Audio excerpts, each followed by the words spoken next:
KKR কি play অফে এবার উঠতে পারবে? কারণ শেষ 3টি ম্যাচের মধ্যে 2টি হার এবং 1টি টাই। অবশ্য শেষ ম্যাচ দিল্লির বিরুদ্ধে জয় করে 16 রানে জয় করে তারা কিছুটা অক্সিজেন পেয়েছে। এখনও কেকেআরের 4টি ম্যাচ বাকি।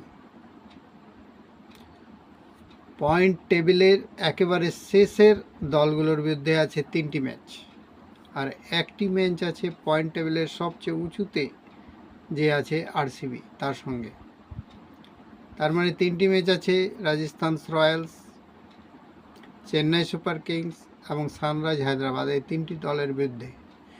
এই 3টি দলের বিরুদ্ধে সম্ভবত কেকেআর অনায়াসে জয় পেয়ে যেতে পারে, কিন্তু টাফ হবে আরসিবির বিরুদ্ধে জয় করা।